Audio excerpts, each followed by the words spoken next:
By order of Ecumen Council, proximity to Installation 04 is forbidden. Your continued presence will result in most unpleasant countermeasures. I must insist that you immediately change course and return to a minimum safe distance of 1 light year. This has served as your one and final warning. I have activated defensive systems, and you now have 30 seconds to return to the minimum safe distance of... Wait. Curious.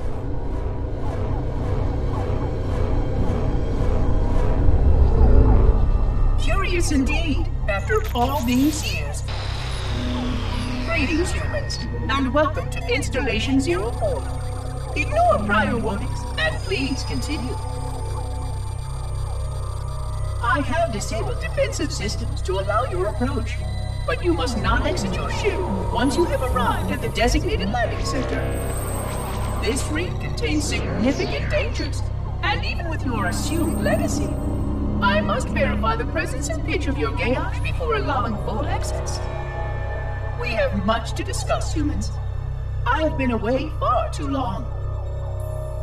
You have been away far too long.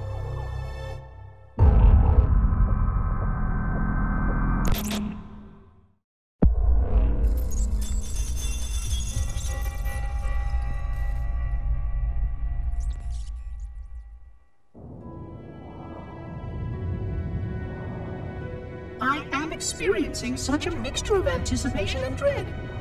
All preparations are complete for my installation. In accordance with the final dictum of the Ecumen Council, I have released myself of all remaining connections to my former station. This was not difficult. What was could never be again. We had seen to that quite thoroughly. Prior to my final journey through the Great Portal, a gathering of my fellow monitors was convened upon the Lightworkers' Crèche to distribute the final index collection.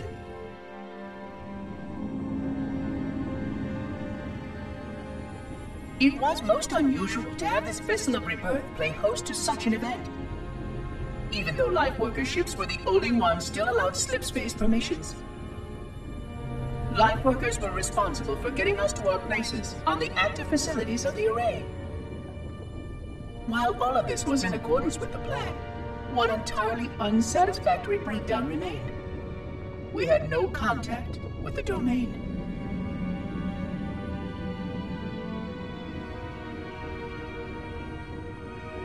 The history of all Forerunners was now lost to us. We relied upon the permanence of the domain to preserve our record of the events that led to this point. But without that record, would future civilizations know anything about us? Or only of our weapons?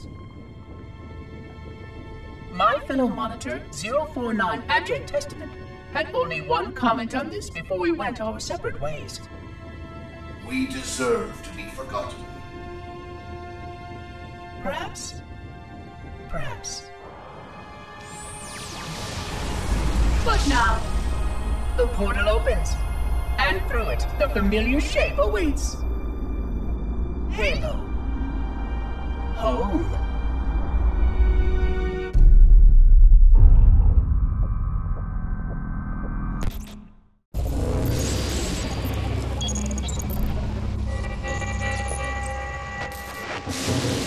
Construct, who is your maker? Sadness and disrepair, Oracle. I am unworthy. I was not made. Never made, but you are right here, where you should not be. Tell your charges to cease their efforts immediately. Quarantine must not be violated.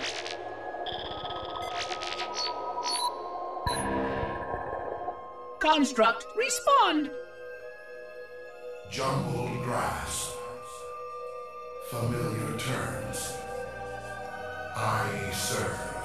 None serve me, Oracle. Your charges must cease all aggression towards the Reclaimers and leave this installation at once.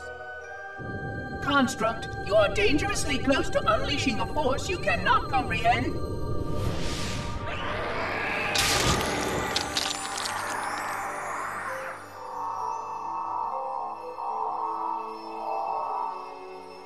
This is most inappropriate. We follow the path, and I am part of the stone journey swarm that serves. We serve. They will find, and then I will be free. Find? Free? Explain yourself. I know their path, and when they have gone, only I shall remain, and then free. This is quite unsatisfactory, Construct. Your core shows no hint of understanding the gravity of this situation. I will return later for your proper decommissioning. Well, unless the flood kills us all first, in which case the point will be moot. Good day, Construct.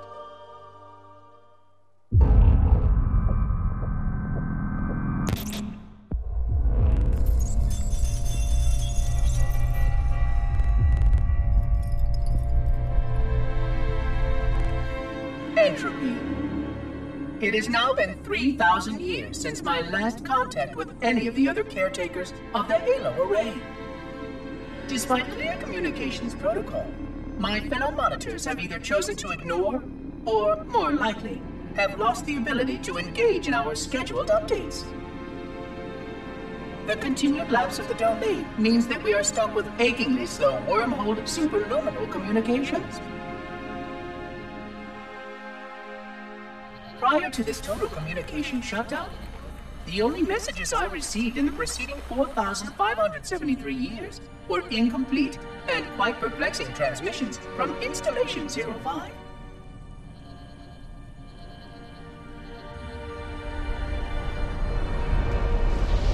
I suspected that Monitor 2401 Penitent Tangent was not functioning correctly for some time before his messages ceased. I have logged my concerns about his ability to perform his duties. At this point, however, I'm not sure who I file logs for. 2401 may be destined for madness. There are fail-safes for this, I know. I hope they work. I will continue to visit the projection systems at the assigned dates. Perhaps the other monitors are dealing with interfering galactic phenomena or unexpected system failures. 3,000 years of system failures. Indeed. In the meantime, I have exhausted all scheduled research activities assigned by the Council. Once those experiments were complete, I shut down all Sentinel function and put myself into a state of significant hibernation to measure performance of the installation with negligible upkeep.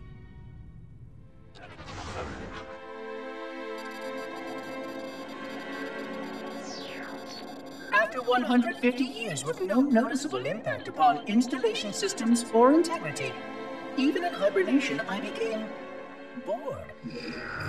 This was quite troubling, as I was led to believe I was not capable of such a state. This was one of the gifts I was promised, an end to strife. I am aware of the dangers of a system such as myself losing operational focus. Quite troubling. I wonder if my fellow monitors are experiencing similar states, or if this is because of my particular path to this installation.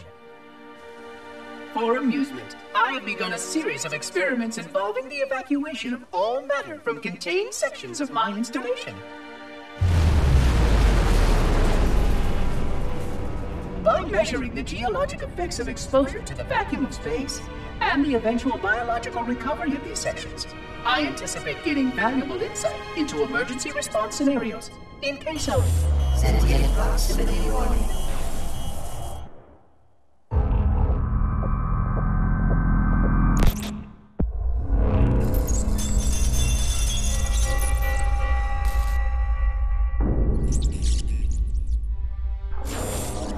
It has been 26 hours since the Sentients landed in Sector 1215, and so far, they have not attempted to exit the remains of their vessel.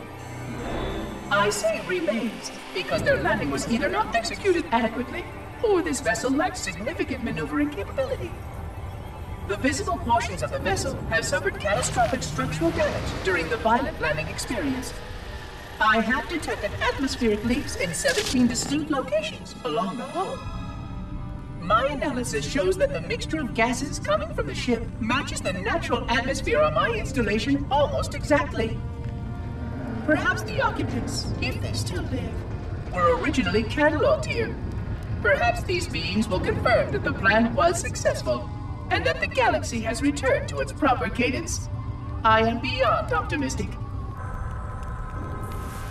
But I do not understand why these sentients have not attempted to exit their vessel. Other than the leaking atmosphere, the only thing emanating from this wreckage is an automated distress call. I am currently translating this automated broadcast, but with such a limited dataset and no direct communication, I do not anticipate full comprehension. Given the short-range nature of this craft, it is likely that other vessels are nearby. But, in accordance with procedure, I am blocking the distress call. No communication of the location of any installation is permissible. I admit great curiosity about these visitors. While the plan is quite clear about procedure for this situation, I have my doubts. How many failure points can the plan sustain before blind adherence becomes counterproductive? Surely, in light of all that has changed, I should be able to modify my responses to adapt it. No, I have duties. And I have a terrible cargo here. I must be sure. I shall obey and content myself to monitor. I hope they come out soon, though. So many questions to ask. So many questions.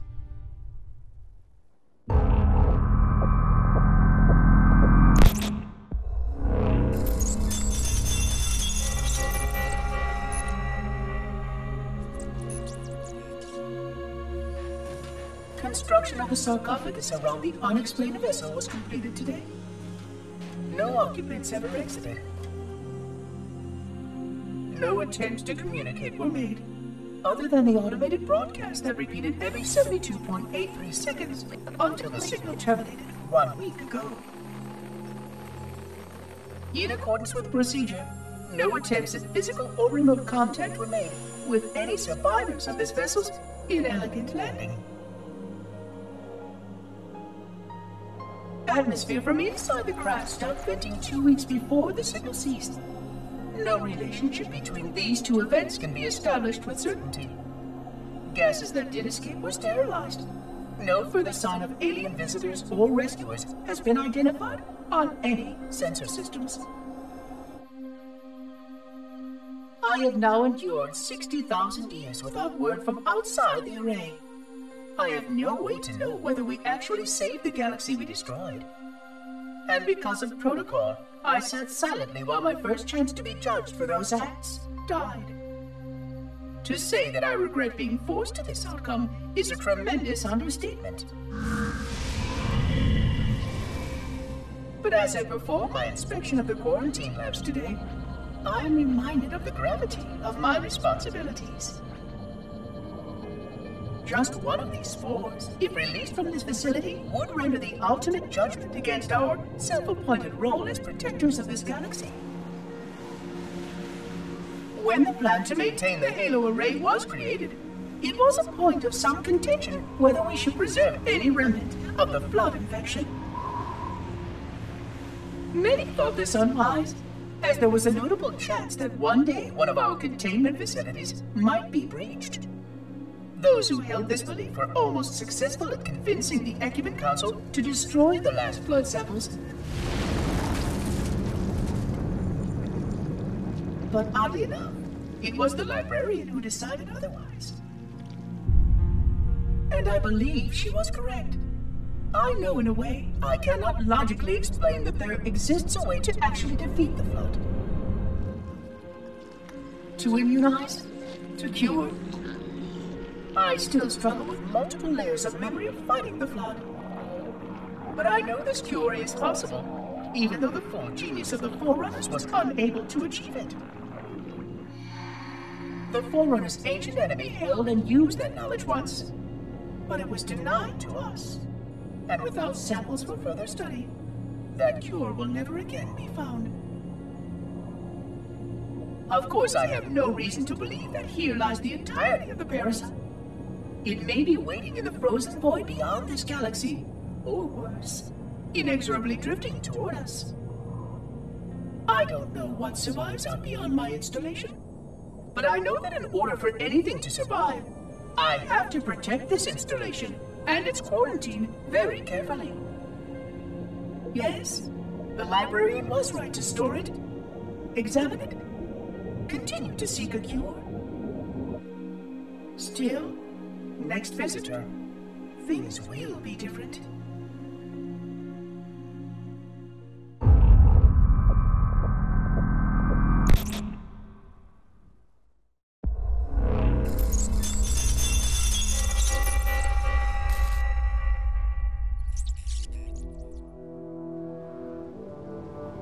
Alone. Alone, alone, alone, alone. Am I the only intelligence left? Waiting here on this ring for a rebirth never truly conceived, guarding a weapon with no targets. A weapon I could tune to any target. This is not what I had in mind when I volunteered. Not what I had in mind at all. I was naive to think I understood what this installation meant. We were all so naive. Looking back, we should have done a few things differently. For one thing, we should have installed 2 caretakers per installation. Because I am alone, I'm losing focus. And that is very, very dangerous for a system such as myself. Perhaps a visit to the nearby gas giant is in order. My impulse drives could certainly make the journey. A few hundred years of travel might do me some good. There it was again. How very unproductive of me. It seems strange that the librarian did not account for this. Her strength was always in planning and positioning the pieces and then being bold enough to let it happen. To let her plans come true.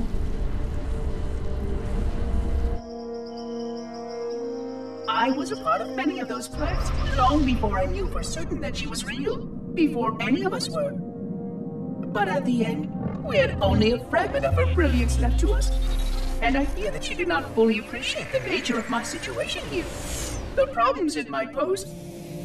But even a fragment, yes.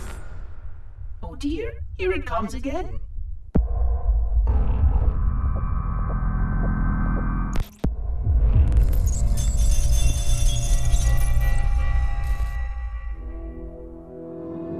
"25,000 light years? That is the effective range of this installation. According to the star charts archived on board this installation, I estimate that there are 3,792 worlds capable of sustaining biological sentient life within that 25,000 light-year range. In reality, it may be significantly more than that. And if the full array was tuned and activated by Installation 00, the harmonics of the overlapping waves would magnify that effect exponentially, cascading to cover every known star system.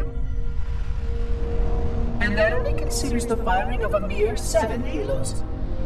Had the original 12 rings survived to see use, sterilization would spread far further than most forerunners ever feared we could reach.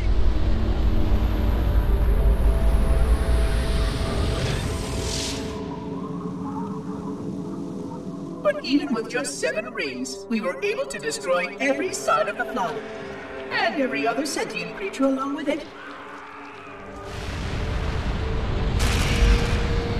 This victory was the will of our people, despite the fact that it meant our own end as well. But by our empiric measurement, it was a victory, and cleared the stage for the rest of the librarian's plan. I sometimes wonder whether the didact could have succeeded at a much smaller cost. I learned the folly of opposing him personally, and his brilliance was unsurpassed, except perhaps by her own. He never got the chance to fully execute his proposal. The council saw to that. But if something were to go wrong with one of the halos, if our tools were ever turned against us, long plans, indeed.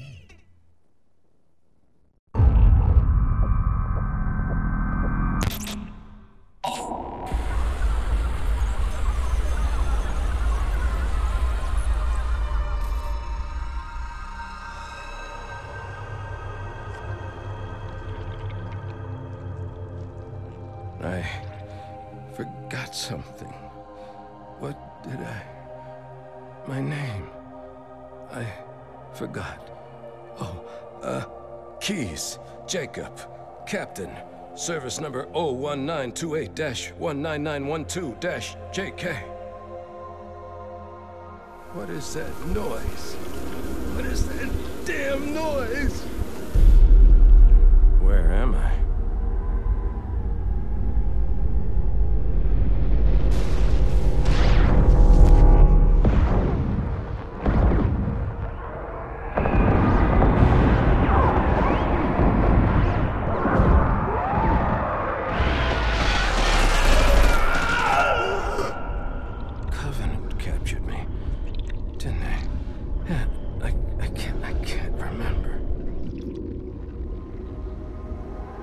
Keys, Jacob.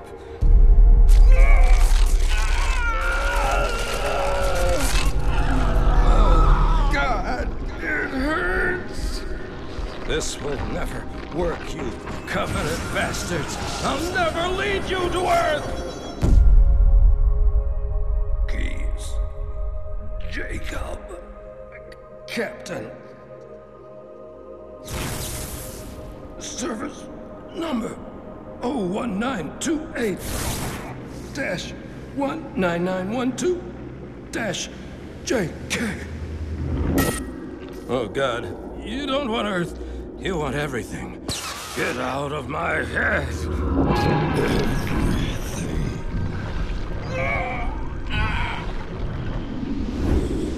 Miranda, is that you? Forget everything. No, please. Don't let me forget. Keys. Jacob. Captain. Service number 1928-19912-JK. No more what you were. Memories. Emotions. All is now ours. Keys. Jacob. Captain. Service number 01928-19912-JK. Oh, you will not have me. We already do.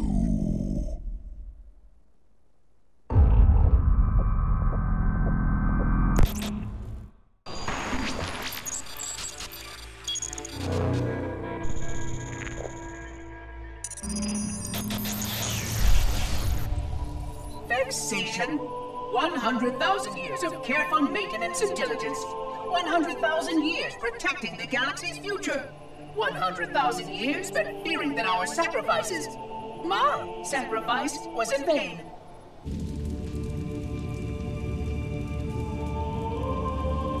And 16 hours after I finally made contact.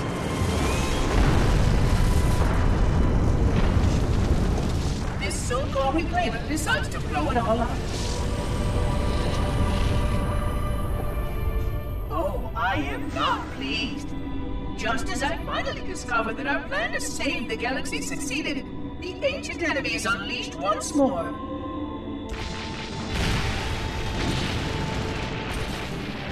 Why these reclaimers refuse to follow protocol is quite mystifying. Destroy my installation, will they? I shall renew efforts to make contact with the other rings immediately. This covenant may be useful to me, although I don't think they fully understand what they claim to seek. Still, It makes no difference to me what they believe, as long as they do what must be done. I sound like her. Oh, but what I would not give to have even a single company of Prometheans here right now. Oh, they would most certainly restore order with their trademark lethality. Although, that would mean he would have to be here too.